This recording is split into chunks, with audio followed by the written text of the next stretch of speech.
Is that what you call it? I've been through this a million times. These New York types like to come late. Or inconsistent. Stem. Your responses? Okay, listen. Okay, I'm here. When he's in a good mood, when he actually listens to me, it's our podcast. This is our baby. When he needs my help, I need you to get a guest. You ain't got a guest. You ain't gonna help me recruit. It's our podcast. Yeah. Okay. Shut up, Colonel. You gonna tell me shut up on my podcast? I do the editing. That's fucked up.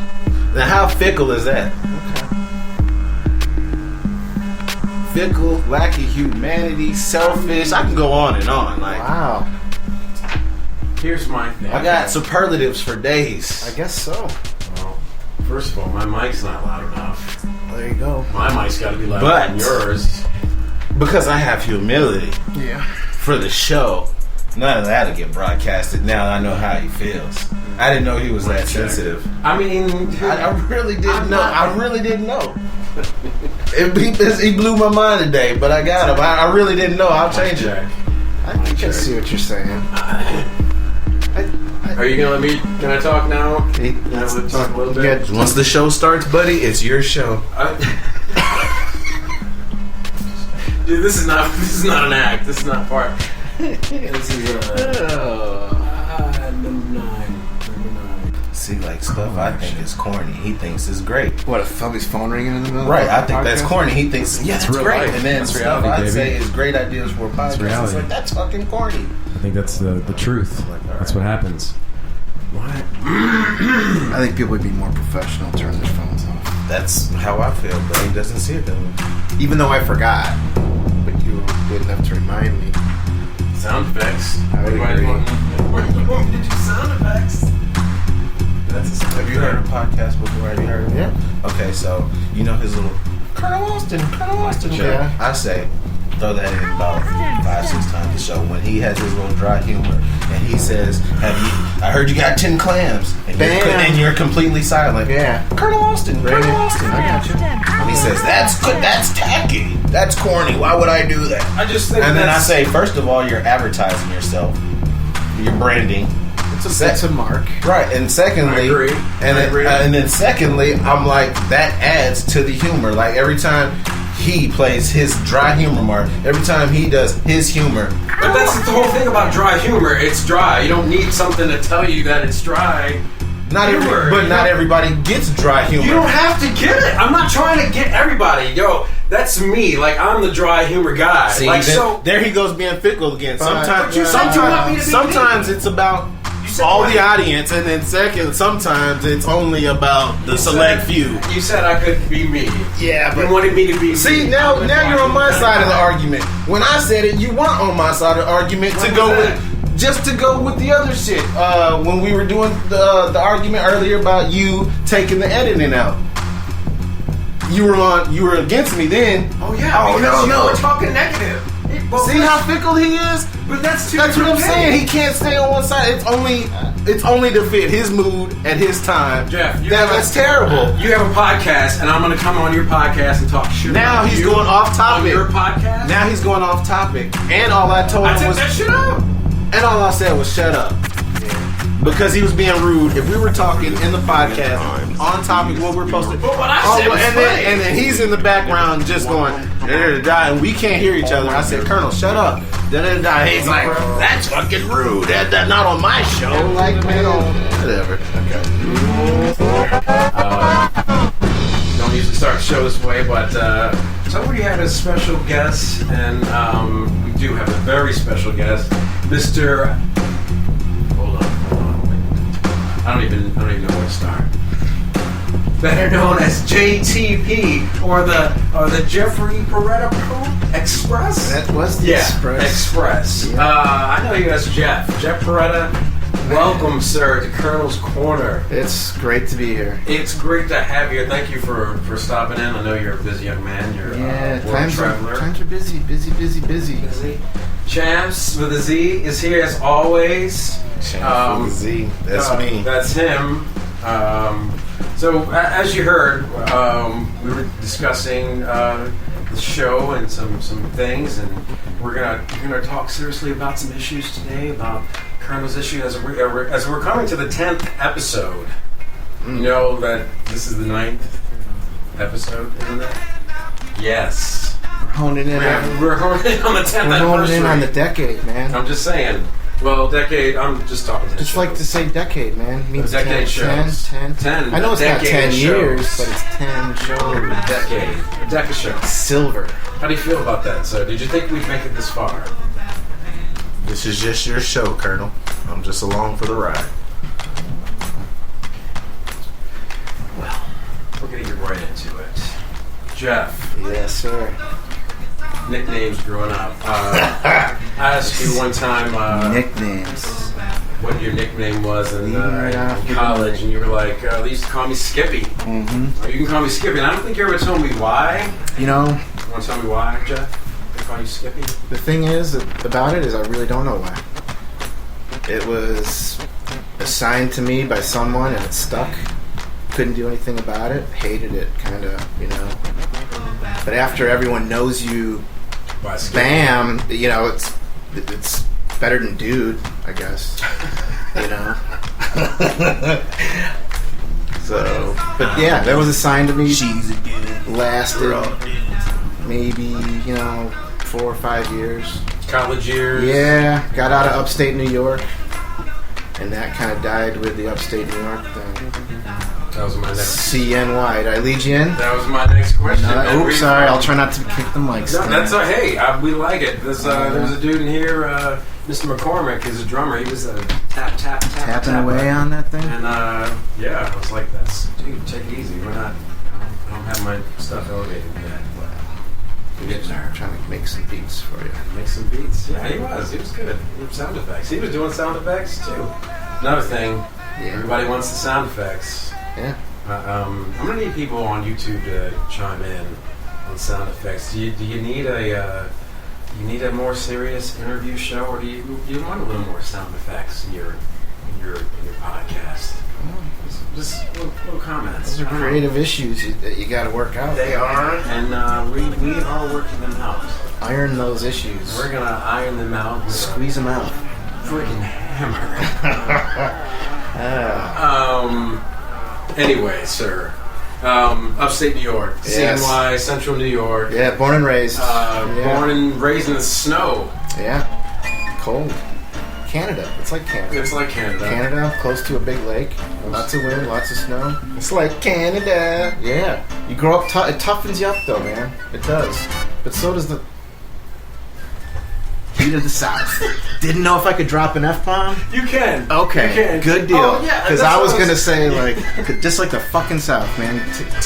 Come down here and this heat and humidity will tear your ass up coming from People up were there, man. complaining about the humidity today, getting off the plane. I'm like, man, and it was early, so it was right. And It's bad. they were like, oh, this, how do you deal with this? And I'm like, oh, It this burns is perfect. off I'm a like, this little is perfect right here. I could deal with this all day. Give it 3 hours and fuck Yeah, it melts your ass. When I came down here, just like sitting in the air conditioning, I'd go outside, be like a blast furnace. And, I'd be Bro, like, and I'll talk to the locals, and they said, gotta get into it, sweat. Just sweat it out, get used to it, your blood will thin out. And sure enough, it has, because I go back upstate now, and it's like, they're like, oh, it's hot. And I'm just like, Yeah, it's nice. Yeah. You know, they're like, oh my god, it's 86, and it's a little humid. I'm like, This is perfect. You're outside in shorts, Yeah. drinking a cold one. bro, since if I'm not at work, I'm in a tank top. I'm in Yeah. a white beater.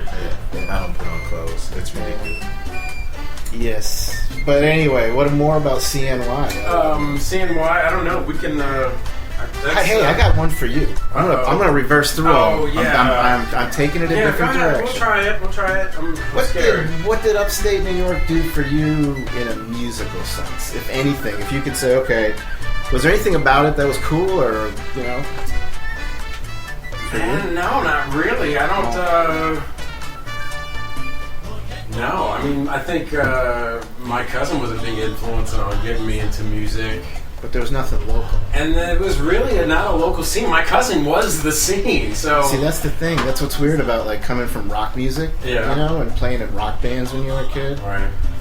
There's always there was always even if you were, just out of high school, you always had a venue, pretty much, even if it was cheesy as shit. But, parties were always the best thing to play. But you guys did you do any house parties and shit? Yeah, we did house parties, and I even DJ'd a house party when I was younger. With I made the tape at home on a 4-track. Just laying down, mixing on a 4-track with a tape, and I took it to the party, played it in tape deck. Yeah, that counts then. And it was, but house gigs are gigs too, man. Yeah, my cousin used to do shows in Utica and Rome and my birthplace. Your birthplace. You're from Utica originally. Yeah. Grew up in Syracuse, though, right? Mm-hmm. What was your first instrument? Was it the bass? Yeah, it's always been the bass. When you were a kid, you always dick around with the guitar, right? And you learn to play "Smoke on the Water" and bullshit like that, and you think you can play guitar. But no, my brother already had that locked down. He was the guitar player. I didn't want to, so I had to do something different, right. So it was bass, So I went to that and just started right out on it. Like what age? 13, probably. Started taking lessons when I was 13. Went through all the Mel Bay series. You know what I mean? That were written in the early 60s probably. But still a really good, good foundation to learn on. And then just started playing my own stuff, going into lessons and learning how to improvise over. Jazz chord progressions and stuff. Had the what they call it, the real fake book or whatever, that big binder with all the jazz standards on it. And just learning how to improvise over chord structure and stuff like that. So you said you had brother playing guitar. Mm-hmm. How was it growing up with 2 brothers? What was that household like? Well, 3 of us total.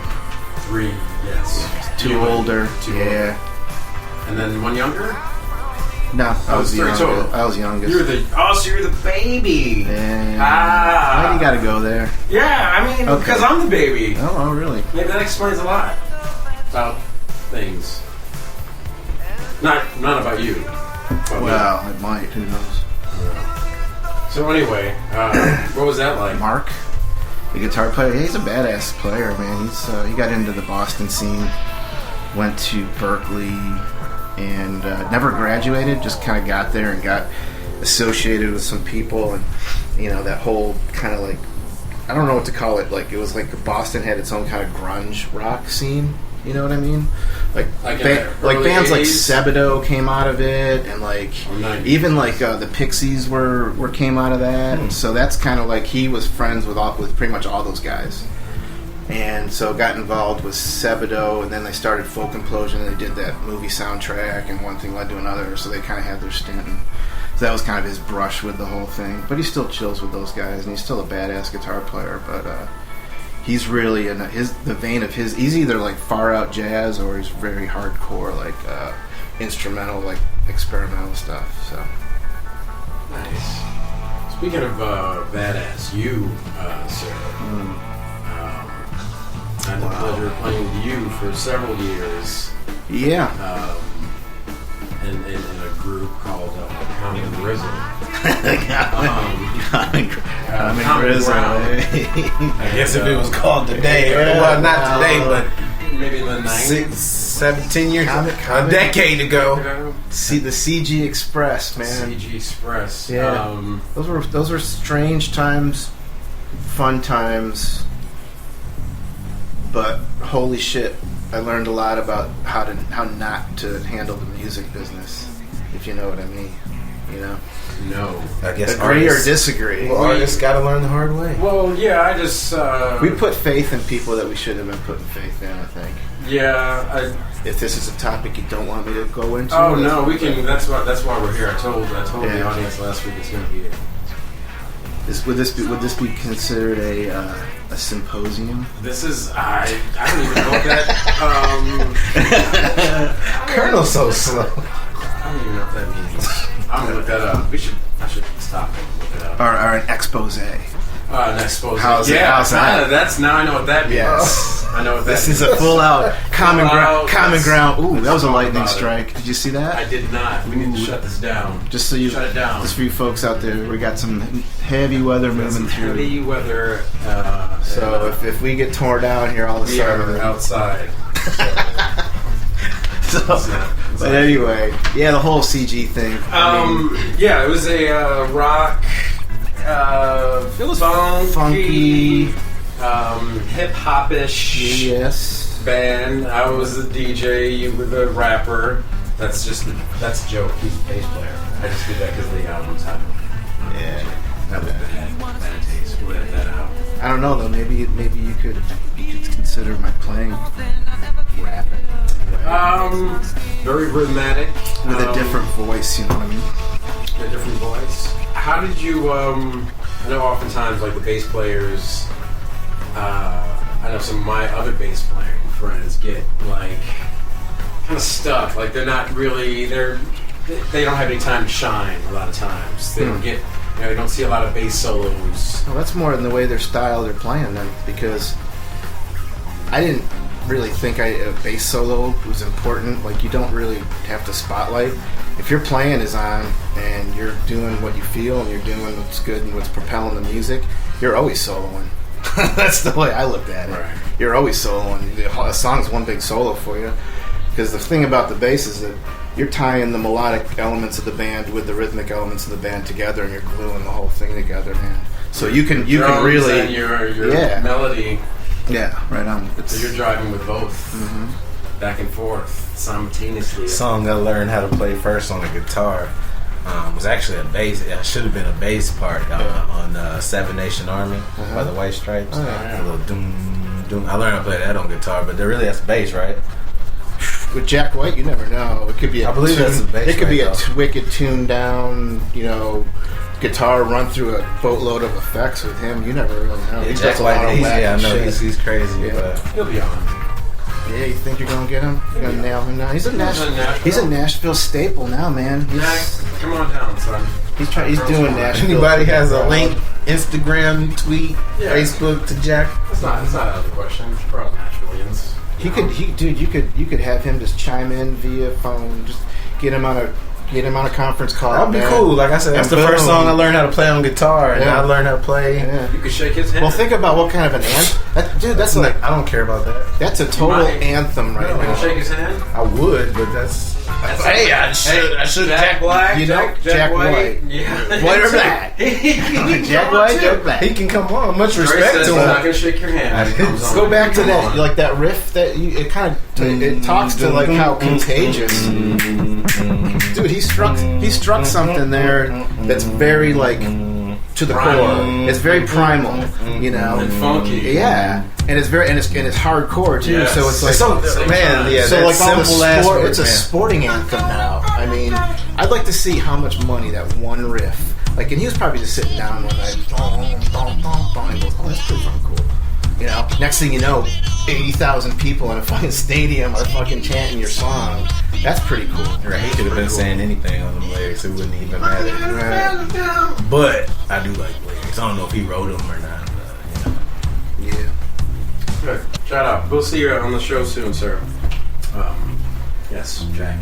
Come on down. Where'd you go to school? College. Which time, man? Both times. Yeah. Well, I started at state school up in New York, at Fredonia, like south of Buffalo. Fredonia? Down there, and like Yeah. all the wine country and everything was pretty cool. At that time, I didn't know what the fuck I wanted to do. You know what I mean? It was just like, it was one of those deals where it's like, hey, man, I saved up enough money, I can afford going to a state school, so just go, decide what you want to do, study anthropology, yeah, for 2 years, anthropology, right? But I was studying music at the same time. I was taking like classical composition classes and things like Major, that. minor. Yeah, but I had to learn how to play upright bass, man, with a bow. Yeah, right. So anyway, did that enough to get into the basic programs. Had to pass kind of a simple audition, and then I started getting into their recording program that they had there back, and that was, we're talking shit, 86, 87. So you can imagine what the gear was back then. I mean, just it with was that- just fucking all, yeah. With that concept, I believe that's how the Gorillas was formed. With what concept?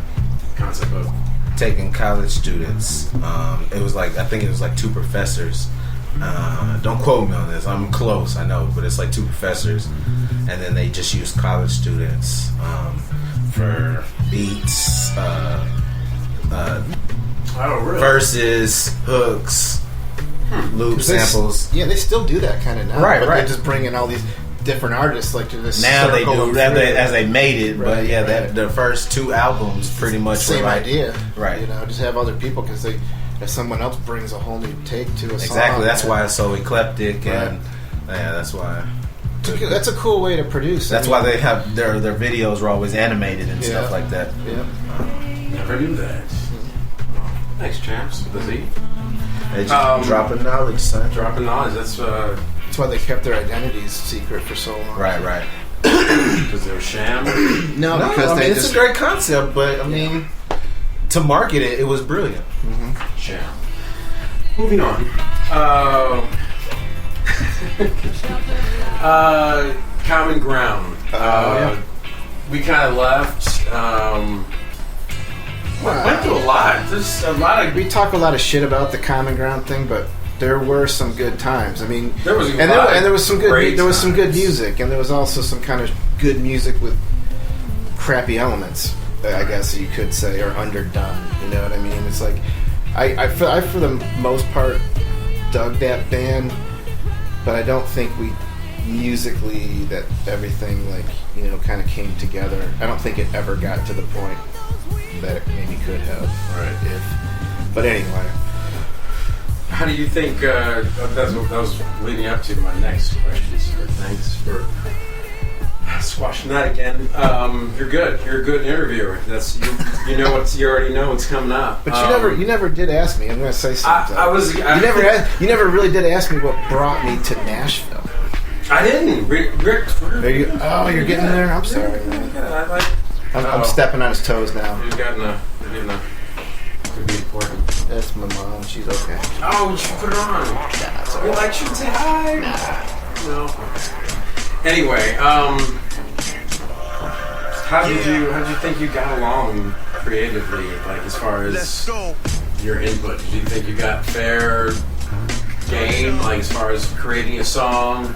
Yeah, it was always democratic like that. But you didn't write, I didn't write guitar parts and stuff like that, so it was more like, okay, here's what I got. Let's see what you guys come up with. Let's right? go. And I'll be honest with you, we didn't have a strong guitar player, like a lead guitar player, You And didn't it hurt. I think it hurt us bad. That's right. I remember. That's a main. And drums, guitar, are almost a necessity. We didn't have to a band. I mean, he thought of himself as a lead player, but I really didn't. Because it just wasn't. He was a noodler, kind of. Yeah, A noodler. Yeah, it's like kind of not a real He solo. always felt like he was exploring, trying to find something, but never quite got there. Yeah. Like, no, this was bebop. So about, I guess at this point in the game, I'm totally comfortable with talking about the style elements that I didn't like, And I'm not out to change how someone plays their instrument, but in that aspect, I think it really kind of drug us down a lot, because it just didn't, because those songs that we wrote from a rhythmic standpoint, from a song structure standpoint, overall, I think for the most part we're strong. It's just that those elements were really lacking, and we never got with a producer that knew what the fuck they were doing to really take us and say, you guys really need to do this here. Someone who really honestly could do a really good justice to a band. Never had all those elements cooking for us, and by that time the frustration and with being poor kicked in, and you have to seek reality, He's got a frog in his throat. I thought we were. I thought we were definitely going to make it when I was sleeping on the floor of Miss Cavala's living room. Yeah. And when I mean the floor, I didn't have a bed, so I'm like pallet every night after work, with some pillows. Yeah. And then you guys, you and freaking Phil in the other room, bunking up like brothers. And then Jason, he was whoring out In and somewhere? out sometime. Or living in the then- van. He was pretty much living in the van at one time. I think he may have been. Yeah. So I just knew that was happening. I was like, man, we're about to make it. Yeah, but dude, he was the And lead. He people was telling the. us, yo, quit your jobs. We're gonna have you out on the road. Like you're gonna be out on the road Tuesday, Thursday, Wednesday, and Friday and Saturday, and then you're gonna come back. You just really don't need a place to live, and you're never gonna be home. Yeah, but dude, he was a very controlling type individual. Who's that? Jason? Yeah. I was talking about that was some of the people that were trying to help us out. Oh, Our management, okay. like the little short dude, blonde hair. Oh yeah. What was his name? I forgot. Yeah. People that we confided in that What really didn't. What year with this group? Man, this is like 2004, 3, 4. 2003, We started in 2003, 02. We really, I mean, I came in, I think, in 01 or 02, right? yeah. Yeah. I'm not even sure. We'll get back to Champz. But we started in the MTSU era, when we were all going to school down there, right? All met. You and I are from the same part of the country, but didn't know each other. We until- hooked up when the whole Common Ground Yeah. thing, because I was going out and seeing these guys. Wasn't playing with them, so they had another bass player, and I was just checking it out. Got to know these guys, we partied together, and I'd go to see the shows and stuff like that. And I was playing, just kind of dicking around, really wasn't even anything, a band or anything like that, but with Eric and a drummer. And so, I'll let you take that out, but that's how it started. We stole you from a guy down the hall. Like I didn't even. I guess that depends on how you look at it. Yeah. That's what Eric says. Well, always. I know. He's still the Thunder Rumble. That'd be a nice touch right there. Don't hear that. Mic that up, the Rolling Thunders. I think we mentioned Eric, and it was just crack thunder. What's that? Yeah, Eric, he always. Excuse me, Eric Dillon. Eric Dillon. Eric Anderson. Dillon's coming on this show, dude. So this dude, right? He's named after his middle name's after Bob Dylan, and he's a good songwriter, guitar player, guy. And that's who I was kind of like gigging around with before Common Ground. Nice. And these guys offered, because I had jammed with their drummer, just like an impromptu, just like off the cuff jam, Right. and it was fucking Just ripping. feeling It was I guess. ripping, dude. I mean, we were just in this, like we were practicing these. Just the drums and the bass. That's it, Nice. right? That's a good show. And Eric Dillon was on the drums. He may have been playing there, but we had a storage unit, like just like I know a lot of bands who practice in storage units. down in Murfreesboro, right? Yeah, they got to get the storage units with electricity. Yeah. And I know a lot of bands who do that. So we just, Normally, you're not bothering nobody. no, it was the place. That's where the police wanted you to go. Right, that's what I'm saying. So, yeah, it's just bands who didn't know that. Right. So we were in there just jamming it up, and Jim was like, God damn. And he must have went back to these guys and said, we got to do something. You was over there playing that. Dude, I just remember it was like a hellacious drums and bass jam, just like this went off into all these different different places. You make it sound so good, bro. Jim Merritt. Well, dude, it was. It was. Good drummer. Because I was used to playing with a guy like, the drummer I was used to playing with at the time was a very like emulated like a Tool type of vibe. You know what I'm saying? Which is came in here freestyling like. Bingo. Okay. Just like, okay, I do something and you work off of me. He could play funk. He could play reggae. He could play jazz. He could play straight up blues. He could play rock. So then you just was like, okay, And I'm feeling you. I was like, I can do all this shit. You know what I mean? Thank you, college. Right. So that's how that started. But anyway. Yeah. I didn't even realize I was always like kind of along for the ride. I was always glad to be there, always just happy to be spinning, and didn't even know. And I'll say this because I don't think Cameron will ever hear this. But I didn't know Cameron sucked as a bass player. You know, he was never. He didn't though. He was not. I mean, he was. I could tell the difference. It was day and night when you came on. Yeah, like I could start to tell the difference because I never really. I guess I was just used to him. Here's the deal, though. He didn't suck. He was different. He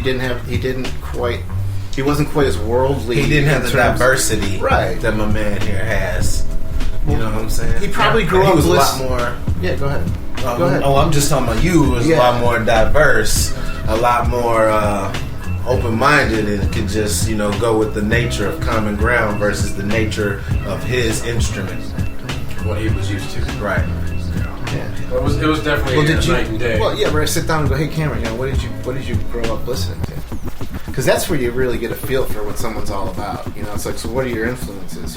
I think his influences were probably the same as Rocky Brown's. Like what? Like listen to Sublime and stuff like that? Sublime and who else was the reggae, rockish? I mean, I get what you're saying. You know what I'm saying? So because those the guys came together. But you have to understand where that's night and day. So I guess what I'm getting back to is when you say Cameron sucked. He didn't suck in relation to what his influences were and his experience with the instrument. Oh no. You get what I'm saying? So I would never go, hey man, he sucked. There was a lot of things that he did in some of those songs that I think was, if you could have married the two together, in a way. Between you and his deal. So he was just a little more limited. That's all. He didn't suck. That's Colonel Wilson.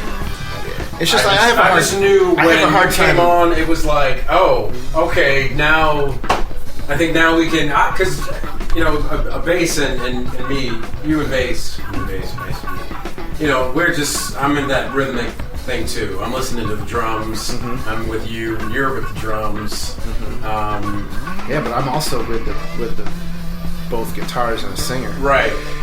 So that's what makes my part actually really. I mean, I get what you're saying. Right. But we're rhythmic. We're in the rhythmic portion of section, the band. Right. So I just noticed the difference where I could one band, one sound. Right. Yeah. Harmony. You brought more funk, a different element to it, and I fed off of that. Because then I fed off of. That's what I grew up listening to. Yeah, so it made it a lot better for. When I heard guys like Larry Graham, and of course Jaco. That's who I was playing earlier. Like 1 in a million. Like Larry Graham and Jaco Pastorius, and even maybe a newer guy, but Flea. Flea took all his influences from everyone else. I mean, but he's still a hell of a player, But you can just see he's like a conglomerate of everybody. I listen to and then again, and then also too, I listen to all that. I listen to old prog rock bands like Yes, and those guys like had Chris Squire was a fucking great bass player. Most of those old prog rock bands had really good bass players who were doing different shit, Your top 5 bass players. Oh God. Nah, Jaco. Not in any order. Jaco's number 1. I mean, if it weren't for Jaco Pastorius, I would have never had an interest in playing bass. Like right off the bat. When I heard him, my eyes lit up, and it was like, someone can do that. I need to try to do that. Screw the guitar. Yeah. Oh, it gave me totally. Well, I screwed the guitar way before because my brother screwed it for me. Right. Because I wasn't gonna pick up the guitar after him. No way, man. So. He's number 1. Number 2. Come on. This is where it gets tough. No order. You already got number 1. Now just Jaco. Maybe Stanley Clark. Number 2. Stanley Clark. And this is gonna sound weird, but my number 3. Tina Weymouth from the Talking Heads. Really? I shit you not. Just because she was so solid. Rhythmically solid, tonally solid, but you're talking about a dance band. Talking Heads are they're a dance band, right? Because it's solid rhythm. They don't get out there. They're not polyrhythmic and doing all sorts of weird changes or anything like that. They're a dance band, very solid and melodic, but not over the top. Just fit her spot so well. You know what I mean? Picked up a lot of shit from her just about how to be rock solid in the pocket. A lot of, if you start to get too busy when you're not supposed to get busy, it sounds stupid. Right. You know what I'm saying? So she drives that home So that'd be probably number 3. Do you have any videos or anything on YouTube? I want to hear you get busy. Oh, dude, I'd have to get my chops back up. I haven't been playing. So you ain't got nothing that we can have at the end of the show? I don't know what we got. some common ground tracks. We got but, some recorded studio tracks. as far as me sitting down doing stuff, In fact, you heard some common ground last time. You heard my man last time on the podcast. Okay, well, got a question for you. Could you whip up like a minute of you just getting funky and send it to Colonel Austin? yeah, I have a lot of practicing to do. I'm not gonna. I've lost some muscle memory. I'm not gonna kid Well, you. you got some time. What about 3 days? In 3 days? What about 3 days? In 3 days, can you get funky for us? I can get funky, and I can get funky right now if you, depending on what you define funky. No, I'm talking about your funky. my funky to do with what Something I like that to you're do. satisfied with. It would If I said, a couple weeks, I could probably get those muscles worked back up if I put and get my, you know what I'm saying? If I get really dedicated and get my shit down and sit down and don't, like the other night, dude, I really picked up the bass for the first time in a really, really long time.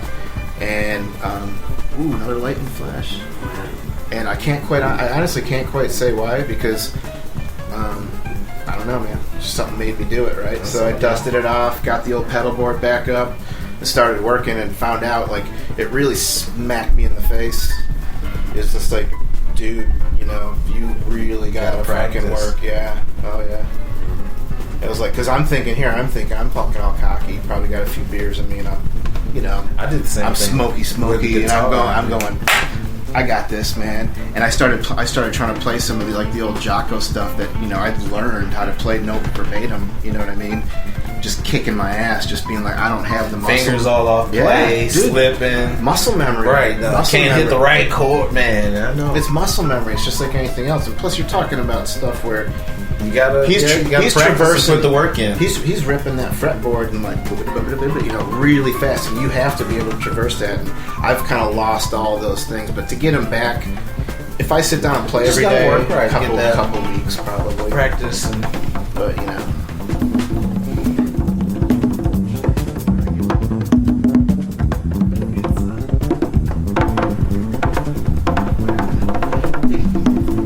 that was my number. So who do I got now? 4. You know what? I'm gonna have to give number 4 to guy Jeff Berlin. You ever heard of him? No, sir. Google it. enlighten us. How about you enlighten us on what you know? He was known as a studio guy for a long time, but he got with, how I heard him was through Bill Bruford, drummer Bill Bruford. Oh yeah. Okay. Different than Clan. King Crimson. Yes. He played with a lot of his own solo stuff, but this was what? He did play with Yes. Yeah. Oh, okay. Back he was I on. just said yes. I was agreeing with you. Yeah, he was on like I'll I edit that out. think 2 or It sounded like I 3 was early right. Yes records. Great drummer, known for his he's really syncopated drummer. Anyway, Jeff Berlin played in his solo band, right? And this guy's a massive funk speedster. Like he pummels the strings. Like he's got this accuracy, but that's not his whole game. And he's very sweet, melodic. He can rip solos like nobody's business. But he still does it with a soul. You know, he's not just about how many notes he can hammer into a measure. Not that kind of shit. So he'd probably be up there. And then the last one would probably have to be Tony Levin. Would probably be my 5th. Tony Levin. Studio guy, tons of credits. You know Tony. T-Bone. T-Bone Levin. Yeah. I got you. Yeah. All right, we're doing a little wordplay. Little word at you, Jeff. Yeah. And you, the first thing comes to mind. Oh boy. First thing comes to mind. Clam. Digger. Right? Elvis. Memphis. I ISIS. Evil. Wizard sleeve. Sloppy clam. Nice, very nice, sir. Oh, really. Oh, we're gonna have to wrap it up. I feel bad. This microphone with this lightning. We were talking earlier about some other things. Speaking of wordplay, humility. Yeah. What does I had to look it up. Yeah, they can hear that. Will your mic pick that up? They will. That's pretty cool. Humility, then the lightning strikes. See, again, it's symbolic as shit. Maybe we're onto something. Maybe you're onto something, Dre. Champz with a Z. What does that mean to you? Humility?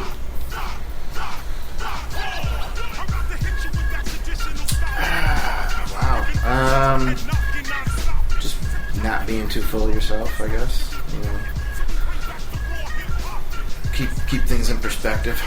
Keep in mind who you are, where you are, who you're with, and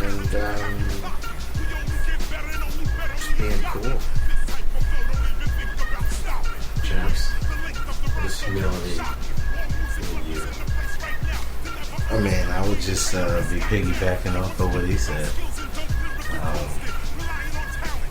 Humility is a quality everyone should work on. I think it's one of the best qualities to have just as a human. Better than honesty? I think they go hand right. They go hand in hand. I think because humility is being honest with yourself. Because it's just natural to lie. Everybody wants to feel good. When people tell you the truth, that's when humility kicks in.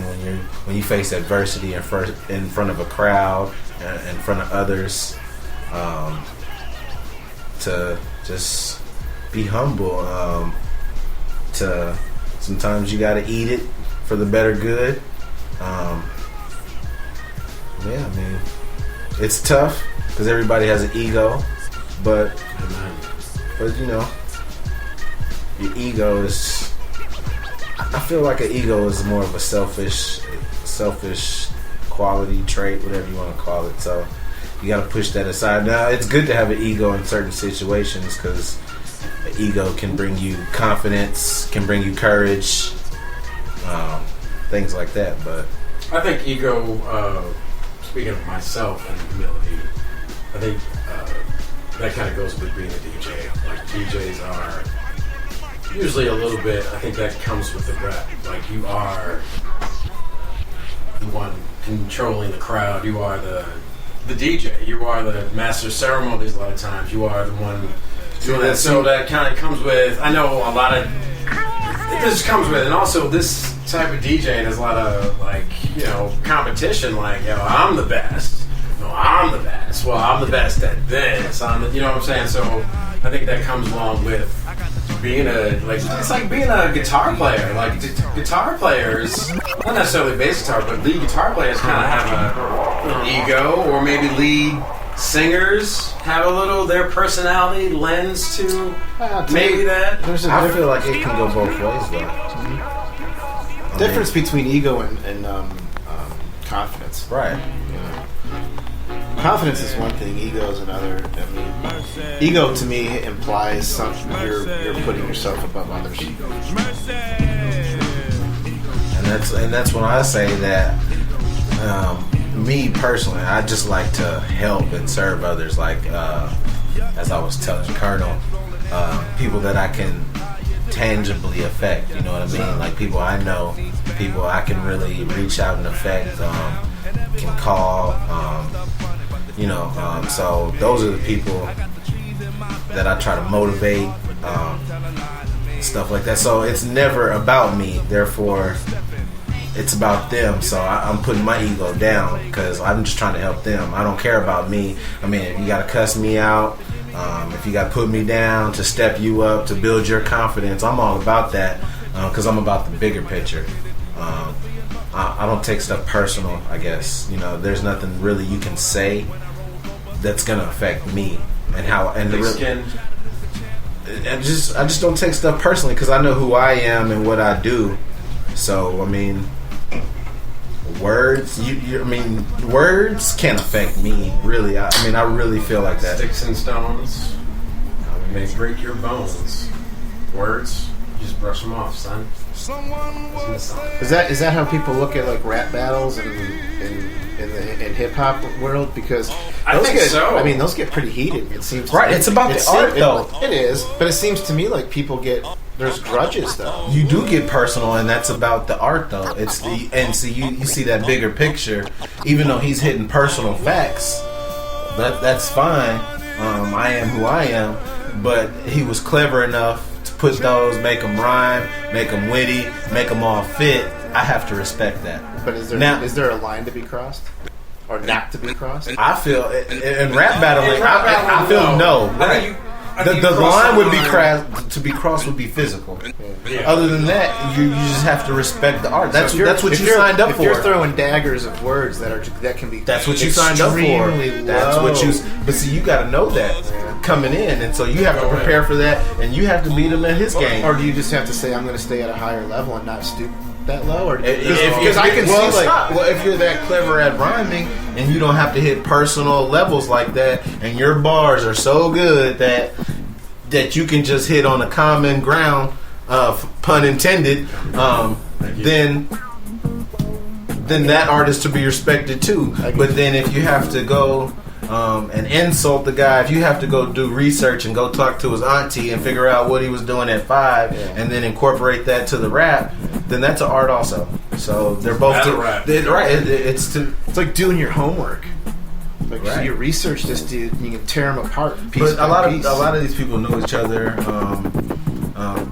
If you're a real known battle rapper, then you have history, and so people kind of know your history, and they'll just use that. Like if you lost a couple battles, or if you had incidences where you stuttered, forgot your bars, or somebody just really made fun of you, that's in your history. So then they're gonna come at that. You know what I mean? So.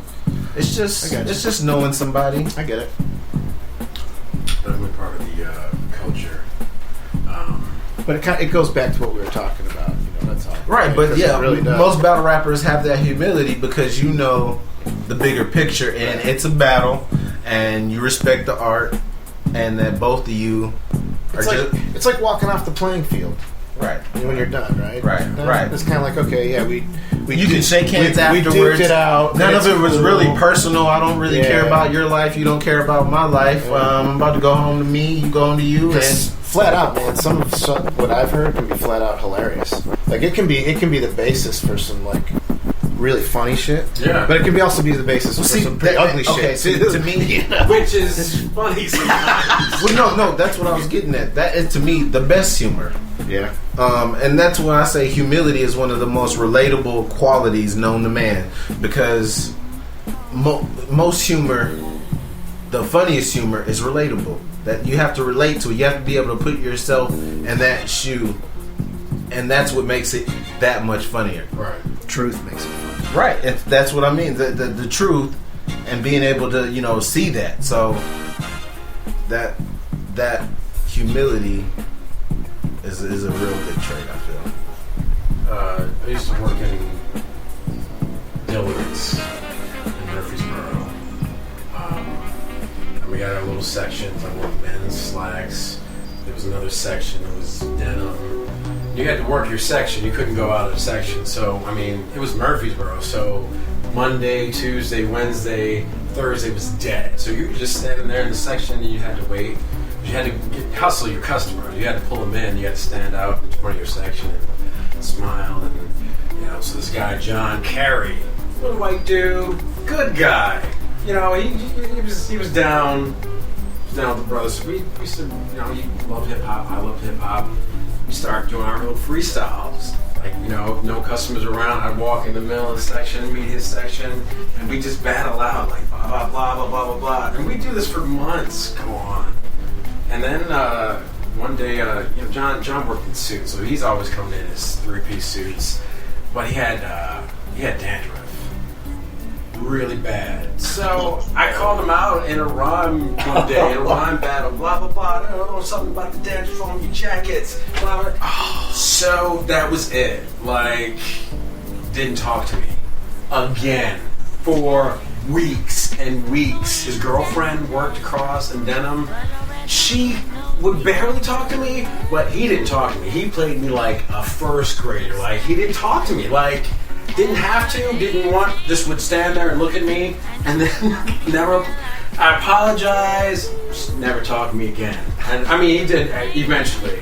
And, you know, eventually we got back to it. So did he come at you in these ways? No, I don't think it was that. I think No, that was just the end of just the in the battle. rap video, rap battles, did he like say stuff that hit About to you? me? Yeah, absolutely.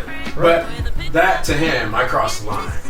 You know, he didn't know that. Okay, whenever so I I say feel- this I rap feel like- battle is cool, and I'm just joking. I but- feel like in that environment, in your scenario, the line to be crossed would be family. So I don't feel like he crossed. I wouldn't apologize. right, but Like if you're talking about his obviously, I mom hurt or his dad, feelings. that's crossing the line. In a professional rap battle, you can talk about moms, Oh. dads, children. Wait. That's fine. But in that casual scenario like that, all those are off limits. But it works badly. Okay, Right. okay. Depends on the context. Right. I mean, everything in life is in context. John Carr, that's his name. Good guy. Saw him in the airport a couple months ago. So he never you know, I don't think he never battles- threw anything at you like, you know, you got a booger hanging out of your No, nose. I think that was or it. Like, you got hair going out of your ears. No black jokes, shit no like white that. jokes. no, nothing. That was it. He No, shut I'm talking about me before.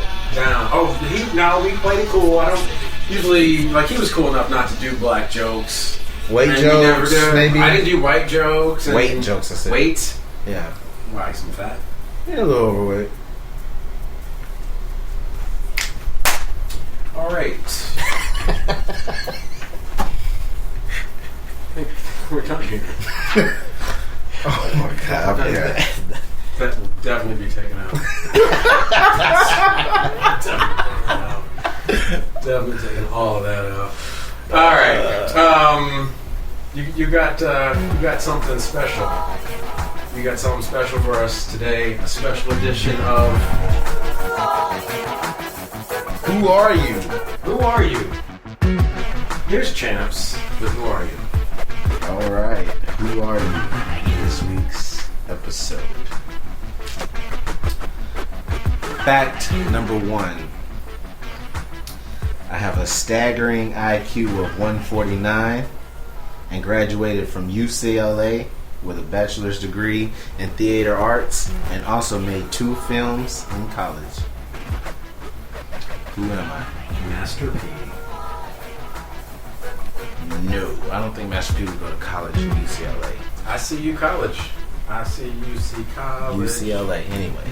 UCLA and made 2 movies when they were in school. Is that what it said? Yep.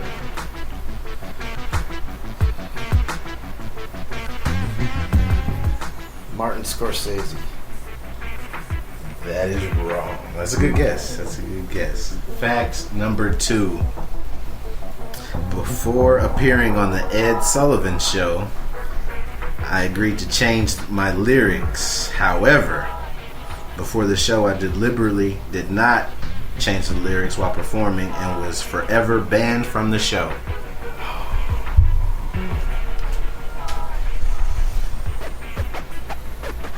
Jim Morrison. That is correct.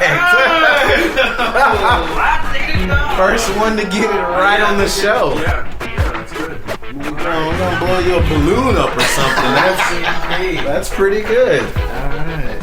Yeah. Nice. We need a sound effect for him getting that. All right. Maybe we'll do some. Can you tell us how you knew that, sir?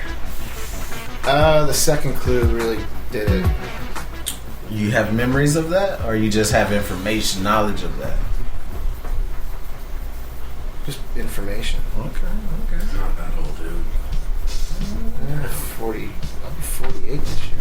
Well, that you still. I mean, your parents could. Anyway. My parents didn't listen to the I don't Doors. know and what your shit. parents. I know, man. I was just, But just making general assumptions. I'm sorry. you're alright. I'm just trying to not. But you ask a question now. I'm like, how did I fucking know that? So, what was the second clue again?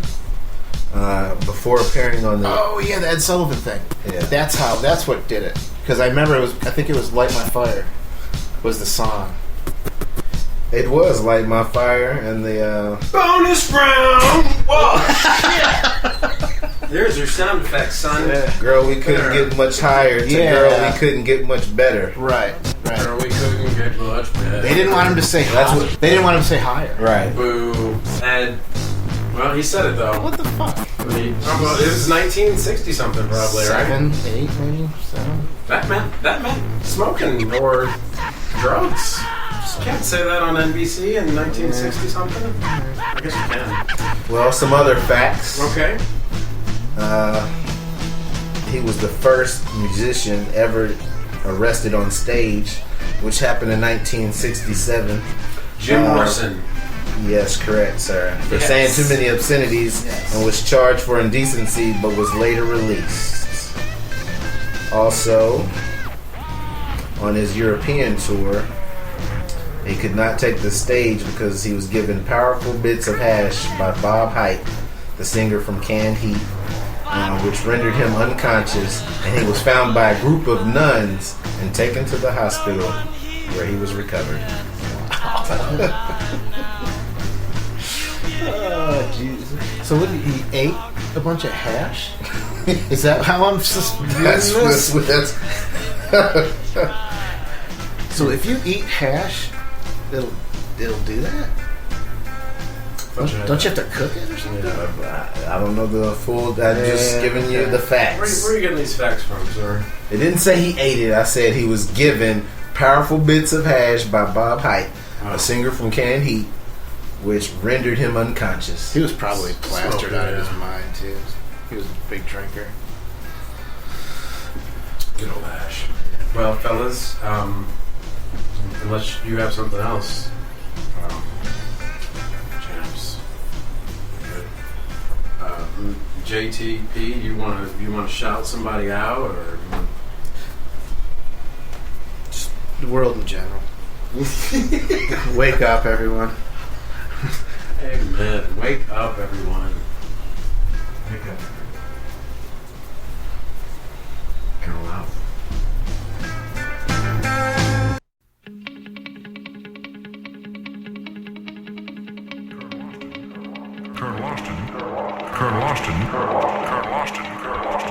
So, thank you, Jeff, JTP Express, for stopping in. Good to see you, sir. Good to see you.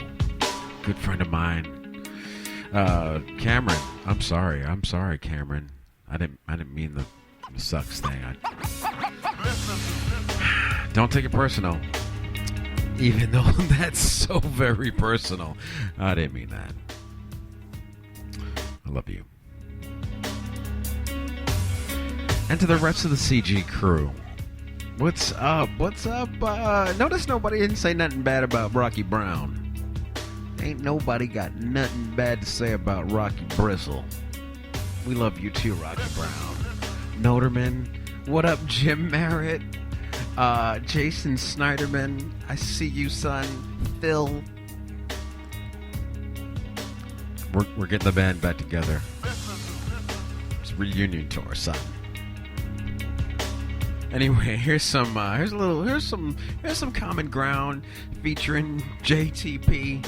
Check them out on the bass. See y'all next week, or so, you know.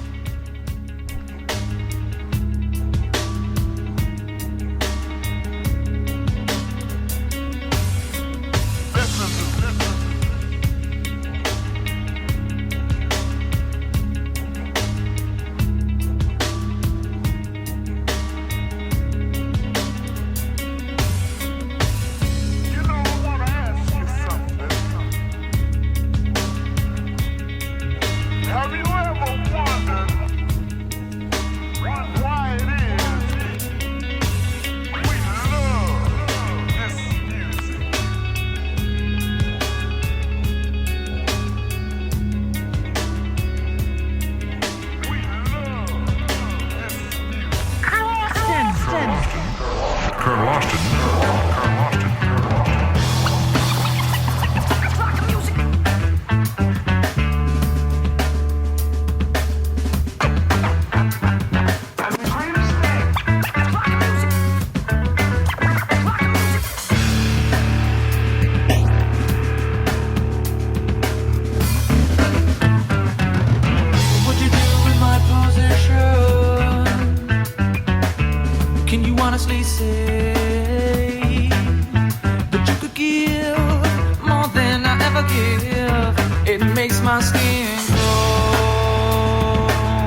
my position.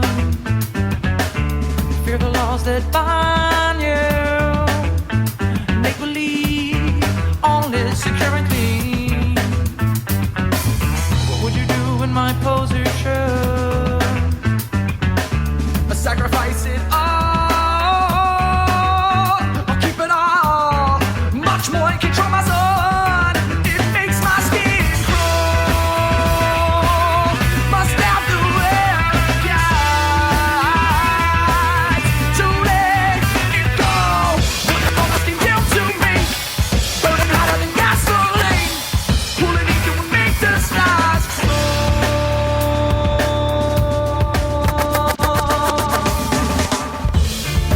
Drive away from this place I call home, heading straight for the ocean, and then falling fast through a web in my own mind, analyzing emotion, basking in warmer days, yet making time for pain. But only prophets can see that world away. Stop facing these lines, I figure it's time up the ante and blow it open wide, all in good time, 'cause it feels real when I could blow this down at any time. It's surreal how it feels when your dreams come out from where they hide.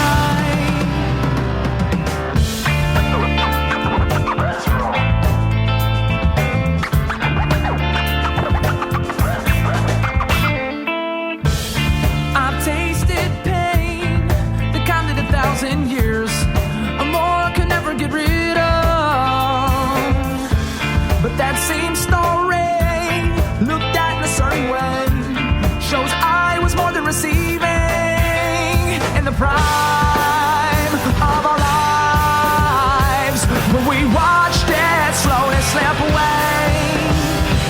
The surprise in our eyes shows we had some feelings locked away.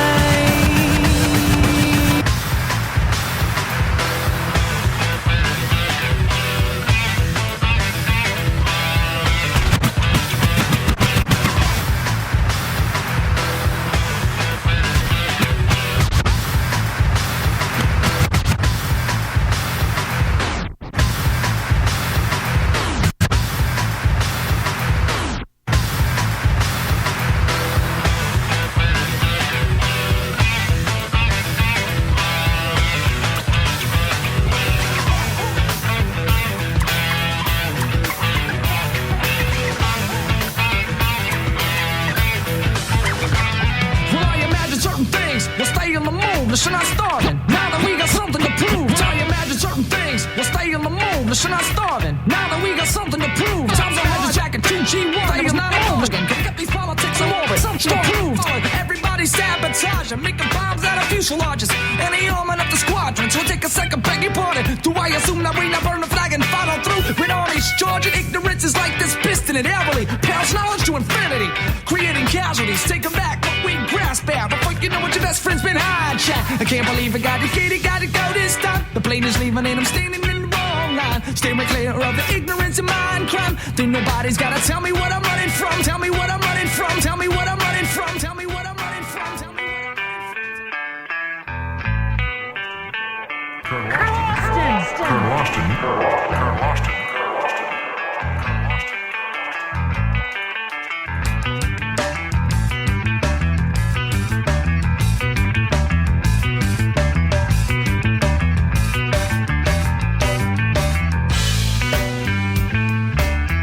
I learned a lot today, watching what's going on.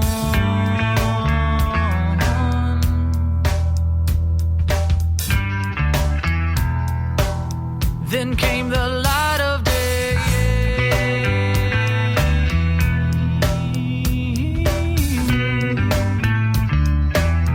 It turned the knowledge back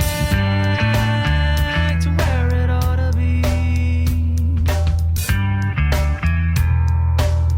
You have a lot to explain.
Boston.